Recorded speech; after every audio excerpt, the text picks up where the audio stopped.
Hello everyone, welcome to our channels. हमारी चल रही थी रीस्टार्ट सीरीज और रीस्टार्ट सीरीज में हम लॉजिकल रीजनिंग में बात कर रहे थे और लॉजिकल रीजनिंग में भी हमने दो भागों में बांटा था, western logic and Indian logic. Western logic में हमारा टॉपिक चल रहा था फॉर्मल फैलेसी। फॉर्मल फैलेसी बनती कैसे है वो मैंने बताया था। डिस्ट्रीब्यूट और अनडिस्ट्रीब्यूट के जो टर्म होते हैं उसके हिसाब से बनती है। अब जो चार टर्म होते हैं एक बार दोबारा 2 मिनट में रिवाइज करते हैं। ए, ई, आई और ओ। ये ए में बोला था मैंने सब्जेक्ट डिस्ट्रीब्यूट होता है, ई में बोला था सब्जेक्ट प्रेडिकेट डिस्ट्रीब्यूट होता है, आई में बोला था कोई भी डिस्ट्रीब्यूट नहीं होता, ओ में प्रेडिकेट डिस्ट्रीब्यूट होता है। ओके, अब जैसे प्रेमाइज 1, प्रेमाइज 2 और कंक्लूजन दिया है। प्रेमाइज 1 में यदि उसका स्थान डिस्ट्रीब्यूट का है तो कंक्लूजन में भी वो डिस्ट्रीब्यूट का आना चाहिए। और मेजर टर्म ये डिस्ट्रीब्यूट है प्रेमाइज में तो वो कंक्लूजन में भी डिस्ट्रीब्यूट आना चाहिए।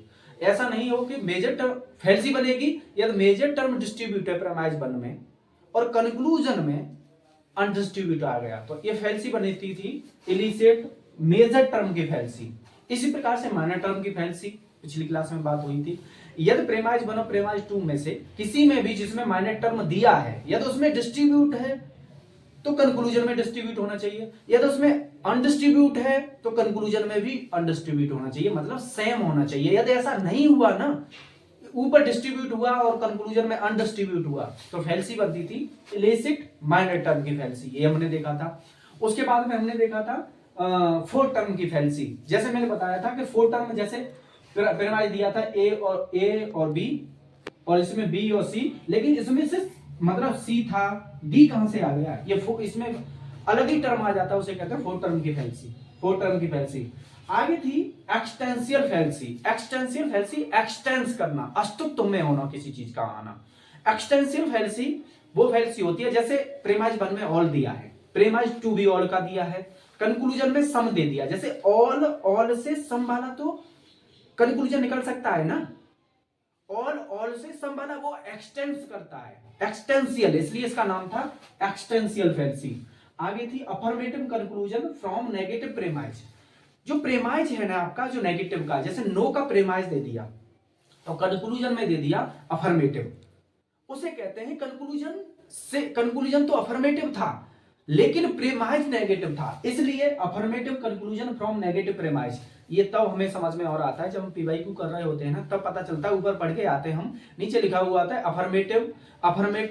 Affirmative conclusion from negative premise. Premise 1 या प्रेमाइज 2 में किसी न किसी में नेगेटिव दिया होगा और कंक्लूजन दिया होगा वो अफर्मेटिव दिया होगा। इसी का उल्टा होता है कि प्रेमाइज 1 और प्रेमाइज 2 में अफर्मेटिव दिया है लेकिन कंक्लूजन नेगेटिव आ रहा है, तो वो फैलेसी बनती थी negative conclusion from affirmative premise. Affirmative premise से नेगेटिव कंक्लूजन मिल रहा है, निकल रहा है। ए हमने किया था एक टर्म का, क्योंकि उस दिन वीडियो में कुछ फैलेसी रह गई थी, पूरी वीडियो नहीं डल पाई थी वो किसी कारणवश से, इस वजह से कुछ फैलेसी रह गई थी, इस वजह से हम और फैलेसी देखते हैं। ये उसी दिन फैलेसी हो गई थी जबकि देखते हैं। आगे मैंने बोला था एक फैलेसी और आती है, उसे कहते हैं एक्सक्लूसिव। देखो ये लिखा हुआ है एक्सक्लूसिव फैलेसी।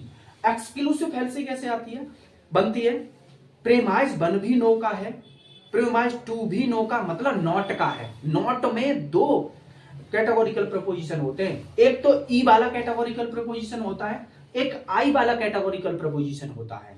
ये दो कैटेगोरिकल एक ओ वाला कैटेगोरिकल प्रपोजिशन होता है क्योंकि उसमें सम नॉट लिखा होता है और ई वाले में नो लिखा होता है। तो इन दोनों में जो प्रेमाइज 1 और प्रेमाइज 2 में ये दोनों आ जाए, एक ई वाला आ जाए और एक ओ वाला आ जाए और कंक्लूजन भी नो वाला आ जाए। कहने का मतलब ये हुआ कि प्रेमाइज 1 भी नेगेटिव हो, प्रेमाइज 2 भी नेगेटिव हो और कंक्लूजन भी नेगेटिव हो। जैसे मैंने लिखा था कि प्रेमाइज 1 भी नॉट है, प्रेमाइज 2 भी नॉट है और मैंने बोला था कंक्लूजन भी नॉट है, तो इसमें फैलेसी बनेगी एक्सक्लूसिव फैलेसी।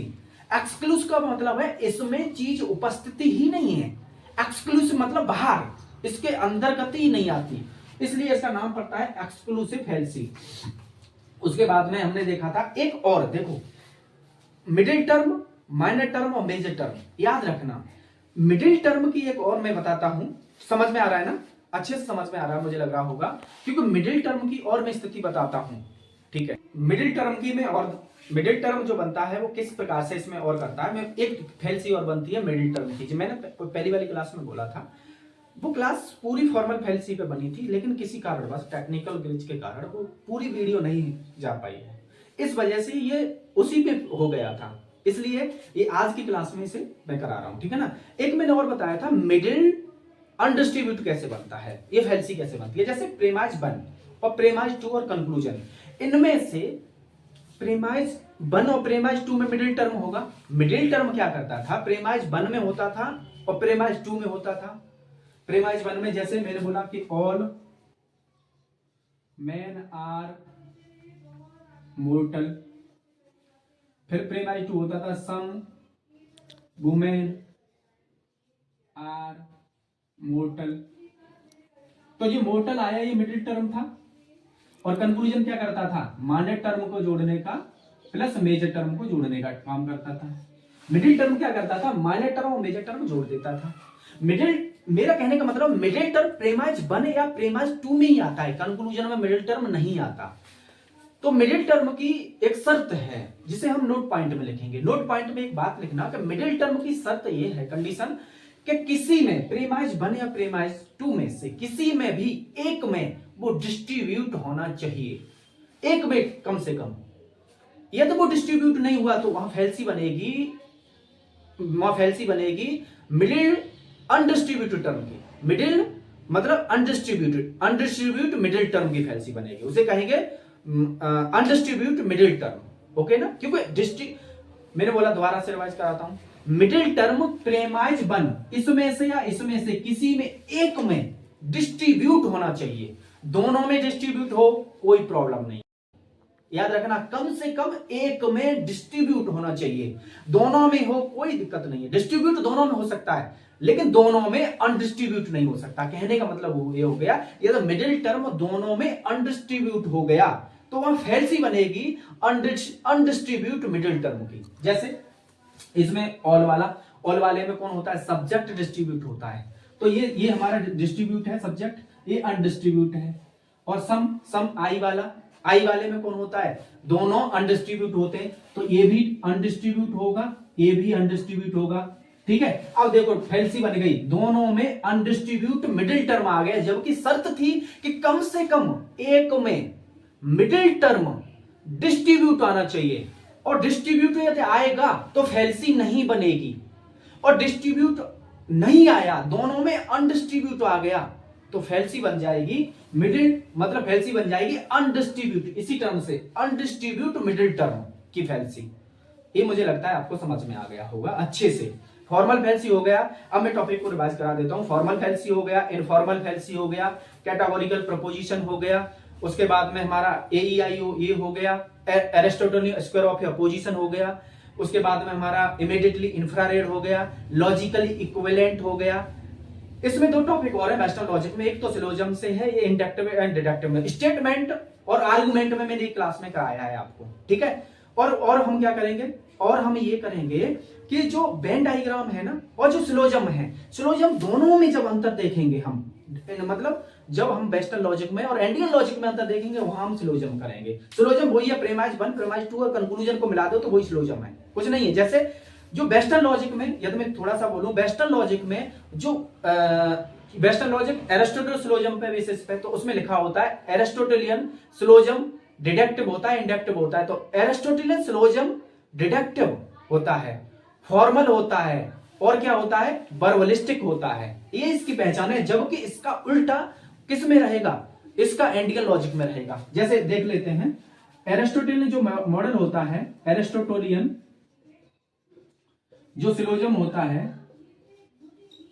एरिस्टोटेलियन जो सिलोजिज्म होता है वो क्या होता है, डिडक्टिव होता है, डिडक्टिव होता है प्लस, और वर्बलिस्टिक होता है, वर्बलिस्टिक होता है। फॉर्मल मटेरियल ये दोनों होते हैं, फॉर्मल मटेरियल कौन कौन से, इंडियन लॉजिक भी होता है फॉर्मल मटेरियल, और ये भी फॉर्मल मटेरियल, इसमें तो ये समानता है। लेकिन वर्बलिस्टिक ये होता है जबकि इंडियन लॉजिक में जो न्याय सिलोजिज्म है वो गौतम के बेसिस है, इसलिए वो न्याय सिलोजिज्म को लिखता है या अनुमाना या इन्फ्रेंसिसा को लिख देता है, वह न्याय सिलोजिज्म को डाल रहा होता है और कहता है नॉन वर्बलिस्टिक होता है, न्याय सिलोजिज्म नॉन वर्बलिस्टिक होता है। मैंने बोला कि जब एंडियन लॉजिक और कर रहे होंगे तब इनमें डिफरेंस देखेंगे। वेस्टर्न लॉजिक में इतना याद रखो कि एरिस्टोटल जो सिलोजिज्म होता है वो डिडक्टिव होता है। एक और बात, एरिस्टो ने जो मॉडल दिया था वो डिडक्टिव मॉडल दिया था। आज भी डिडक्टिव मॉडल का मतलब डिडक्टिव का मतलब है पहले क्या दिया जाता है, पहले आपको सीधी थ्योरी बता दी जाती है, सीधी थ्योरी, उसके बाद में उदाहरण दिया जाता है, ये डिडक्टिव है। तो ये है हमारा किसका, वेस्टर्न का। इसके बाद में वेस्टर्न लॉजिक हमारा फिनिश है। कल से जो शुरुआत करेंगे हम वो इंडियन लॉजिक में करेंगे, और इंडियन लॉजिक में भी 2 या 3 दिन क्लास लगेंगे, इंडियन लॉजिक भी फिनिश हो जाएगा। 2 से 3 से 4 क्वेश्चन से वेस्टर्न लॉजिक में वो यहां से ही बन सकते हैं। एक दोबारा से रिपीट करा देता हूं, लॉजिकल इक्विवेलेंट को अच्छा कर लेना, इमीडिएटली इंफ्रारेड को कर लेना, और एरिस्टोटलियन स्क्वायर ऑफ अपोजिशन को कर लेना। 3 क्वेश्चंस हो गए। उसके बाद में एरिस्टोटलियन सिलोजिज्म में देख लेना, डिडक्टिव इंडक्टिव में। उसके बाद में फॉर्मल फैलेसी से कम आता है क्वेश्चन, इनफॉर्मल फैलेसी को अच्छे से कर लेना। ठीक है, मिलते हैं कल की क्लास में। लाइक एंड शेयर चैनल को कर दीजिए, ठीक है ना। हमारी पूरी टीम आपके लिए जितना भी हमारी तरफ से हो पा रहा है, पूरा हमारी टीम प्रयास कर रही है। ठीक है, लाइक एंड सब्सक्राइब हमारे चैनल को कर लीजिए, ओके, जिससे आने वाली जो भी क्लास है वो आपकी हेल्प कर सके। ठीक है, मिलते हैं, ओके।